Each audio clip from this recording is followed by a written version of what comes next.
My sister announced her pregnancy at my miscarriage ceremony, so I handed her a note that silenced the room. The room was quiet, filled with the soft smell of white lilies. People spoke in low voices, their eyes full of sadness. Noah sat quietly, not saying a word. In her hand she held a small sonogram photo, the only picture she had of the baby she lost. Her heart felt heavy. This was supposed to be a moment of mourning, a time to say goodbye to the baby she never got to hold. Then, the doors opened, and Ina walked in. She wore bright colours, her face glowing with happiness. She was smiling wide, clapping her hands, and full of excitement. Everyone turned to look at her, confused by her cheerful energy. Noah looked up, her eyes empty, as Ina stood in front of everyone and shouted, "Surprise! I'm pregnant!" For a moment, everything stopped. People froze. No one said a word. The air felt heavy, almost hard to breathe. It wasn't just her words. It was the way she said them, loud, happy, and proud.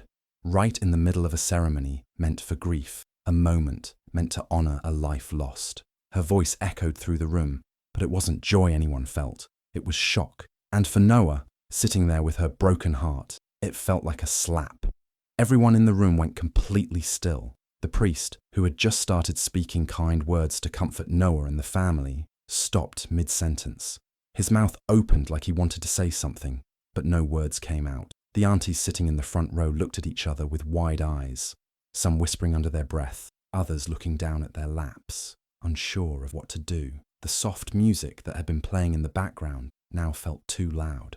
The room had turned cold, but Ina stood there, still smiling, hands resting on her belly like she had just made the most beautiful announcement in the world. Noah didn't move. She didn't speak. She didn't even blink. She just stared at her sister, her fingers still holding the photo of her lost baby. Inside, though, it felt like something sharp had sliced her heart open. Her chest hurt in a way she couldn't explain.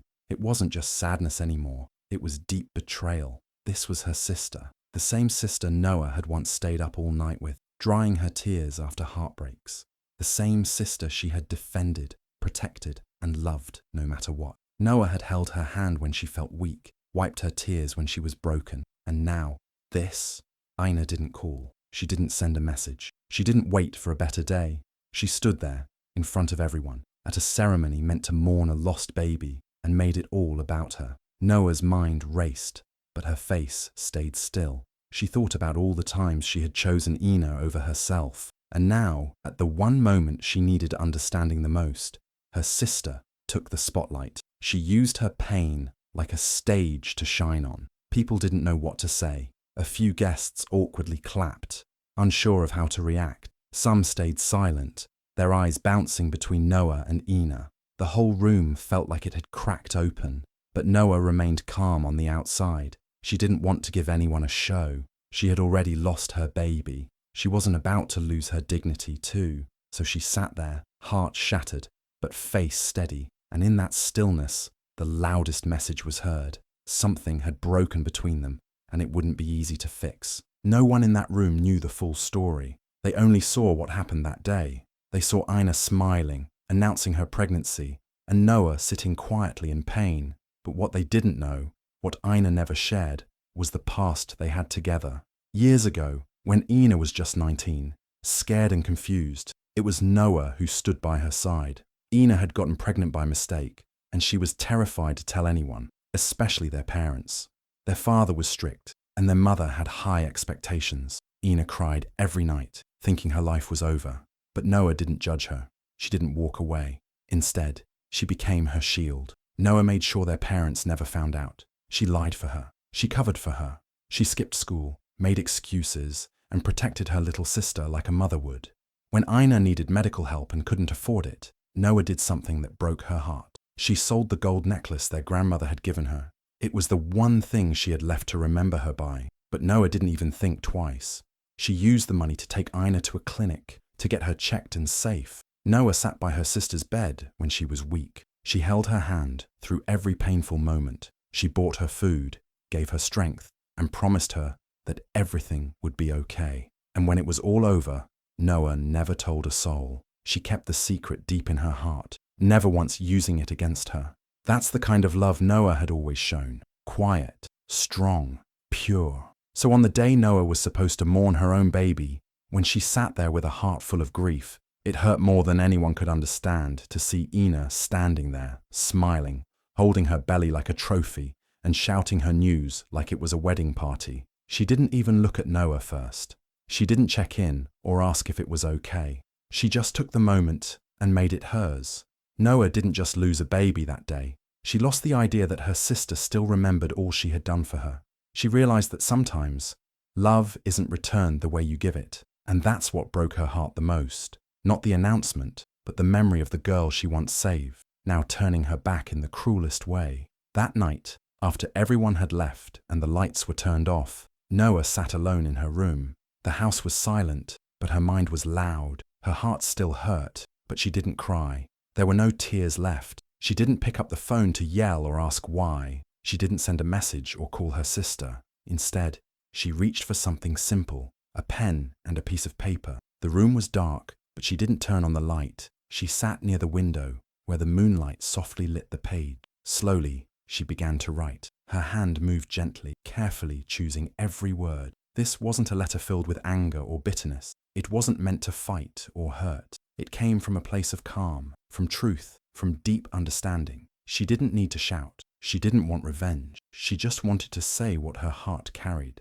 As she wrote, her body relaxed. The weight in her chest felt lighter with every line. This small piece of paper was more than just words.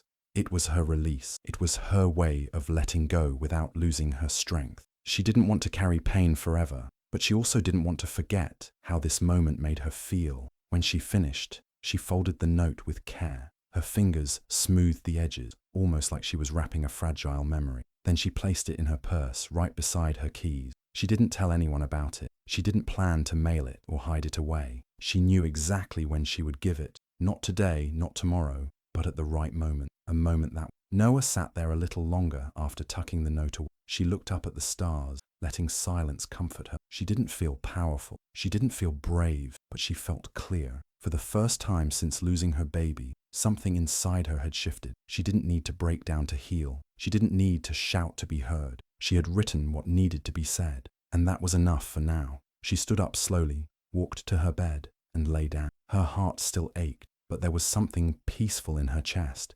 She had spoken her truth, not with her voice, but with her pen, and sometimes that's the loudest sound of. 2 months had passed since that painful day. Noah had kept her distance. She didn't visit, she didn't call, and she didn't ask how Ina was doing.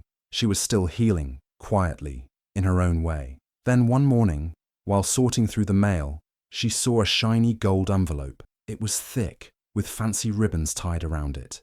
Her name was written on it in big, soft letters. She opened it slowly, already having a strange feeling in her chest. Inside was an invitation, a baby shower invitation from Ina. The theme was written at the top in bold, glittery print. Sunshine after rain. The words made Noah pause.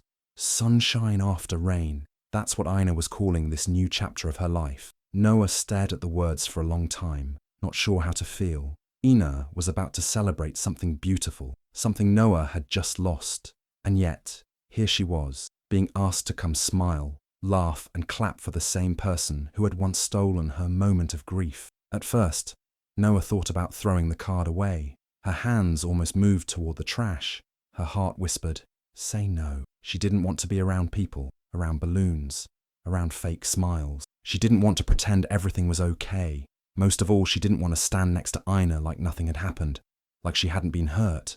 But then, something stopped her. Her eyes drifted to her purse on the table. The note, the one she had written in the dark, in silence, from her heart.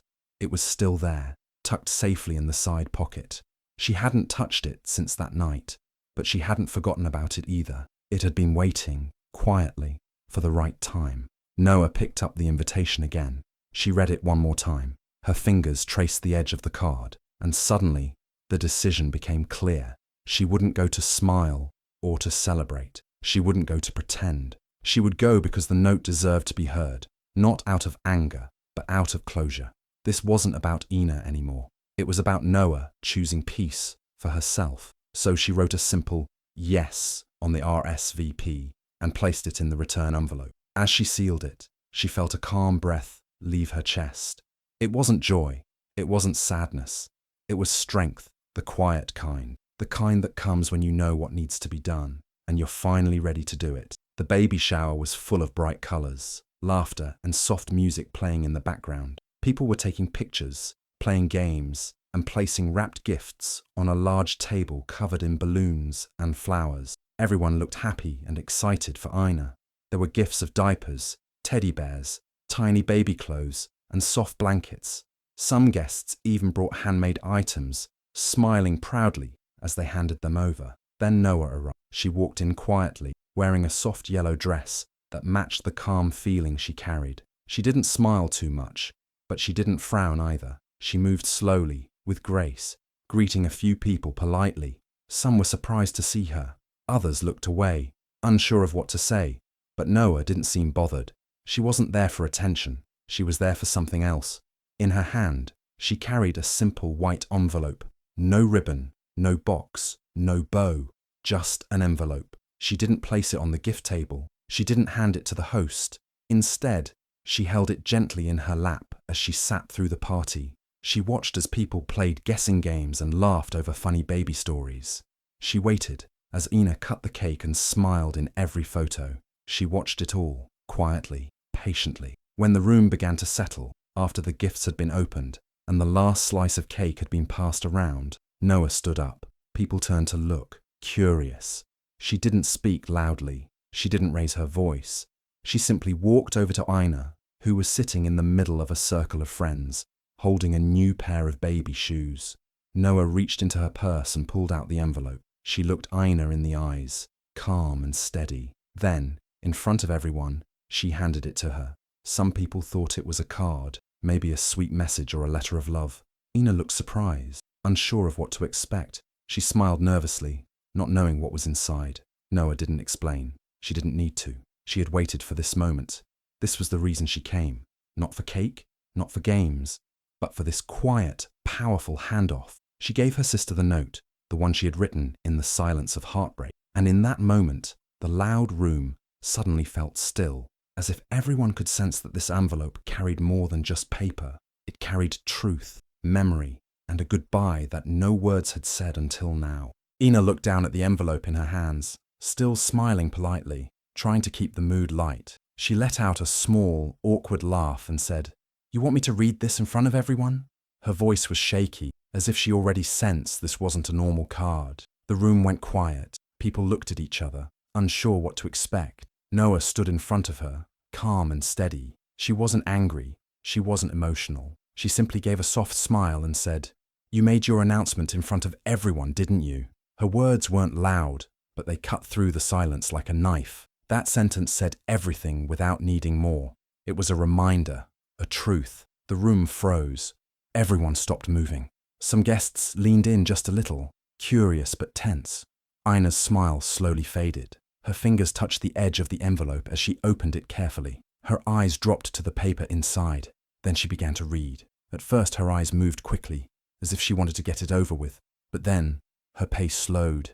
Her expression changed. Her hands started to shake a little. Her smile disappeared completely. She blinked, looked down again and kept reading. Her eyes didn't move anymore. They stopped at one line. A single sentence that seemed to hold all the weight of everything Noah had ever felt but never said.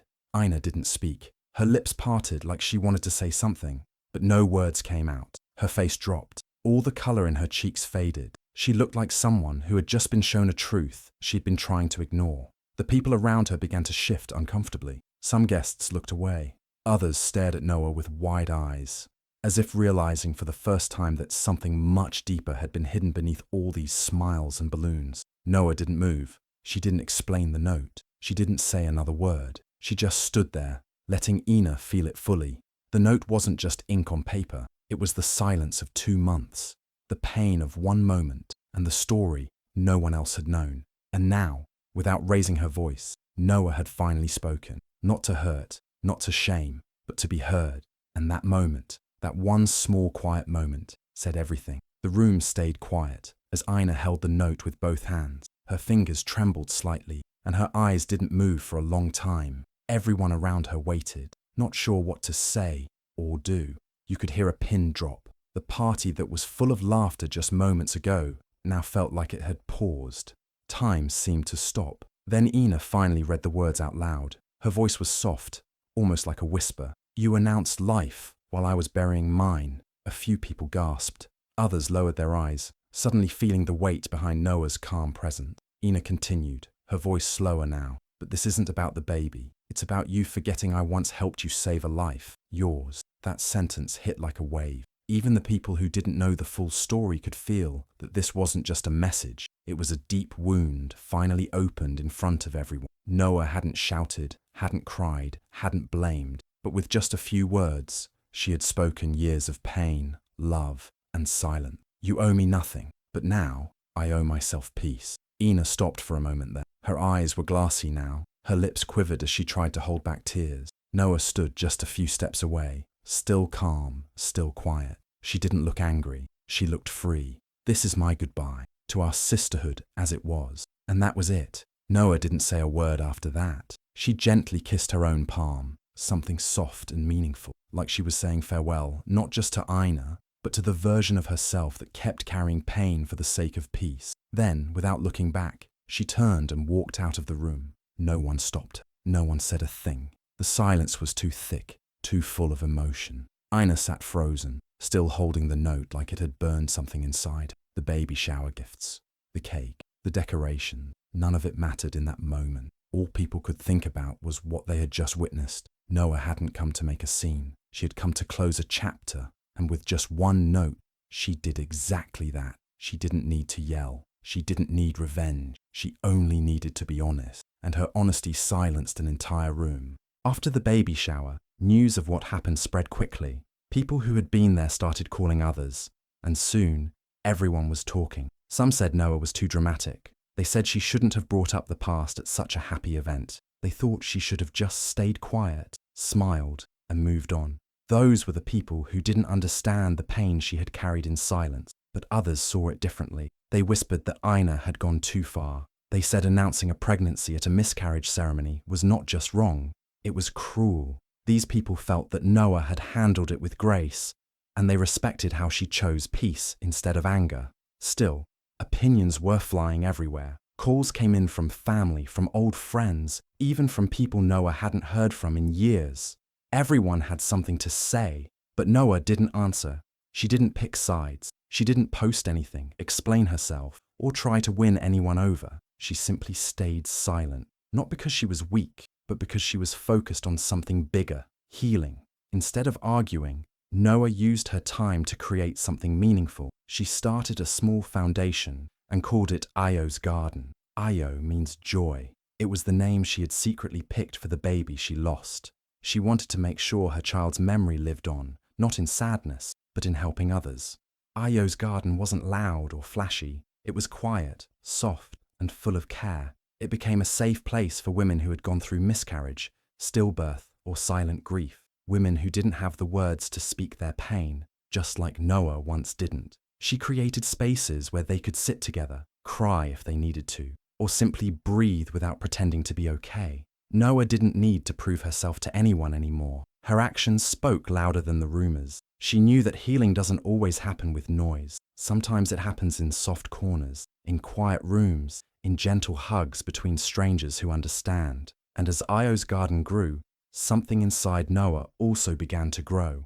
Not the old version of her, the one who always stayed quiet to keep others comfortable, but a new version, calm, kind, and deeply strong. She had turned her pain into purpose. She didn't erase what happened, but she gave it meaning. And for every woman who walked into that space feeling broken, Noah offered something more than comfort. She offered dignity, the same dignity she had chosen the day she walked out of the baby shower, holding nothing but her truth. Years passed, time moved on, and so did life. But the memory of that day, the pain, the silence, the note, stayed with everyone who had been there. Noah continued her work with Io's Garden, and though her heart still held quiet sadness, it also held peace. She had turned her grief into something beautiful. She didn't speak badly of Ina. She didn't try to repair what was broken. She simply moved forward with calm and purpose. Then one day, a message came. It was from Ina. It wasn't long or dramatic. It wasn't an apology, not in the usual way. It was simple. Ina said she finally understood. She wrote that motherhood had changed her, that now, after feeling her own deep fears and love for her child, she could finally see how deeply she had hurt Noah. She said she wasn't asking to be close again. She just wanted to say she was sorry for not being better when it mattered. Noah read the message slowly. She didn't cry. She didn't get angry. She sat with the words, letting them settle like dust after a long storm. Then she replied with just a few words, "I forgive you," and she meant it. But she didn't invite Ina back into her life, not out of hate, but out of wisdom. Noah had learned that some relationships, even family ones, can change forever, and that's okay. She wasn't the same person who once stayed quiet at peace. She had grown deeply and silently, and she was proud of that growth. People often asked her, "How did you become so strong?" And she would pause for a moment, then give the same answer every time. "I lost a child, but I gave birth to myself." That sentence held everything she had been through: the heartbreak, the silence, the strength, the healing. It wasn't just about the past anymore. It was about the woman she had become. A woman who didn't scream for attention, but chose dignity. A woman who didn't fight to be understood, but found peace in understanding herself. Noah's story wasn't one of revenge or anger. It was one of grace. She didn't lose. She let go. And in letting go, she found something even more powerful than closure. She found herself. If this story touched your heart, share it with someone who needs to remember their strength. Comment, "I choose peace," if you've ever had to let go to grow. Repost to remind others. Sometimes healing comes not from holding on, but from walking away with grace. Tag a strong woman who turned her pain into power.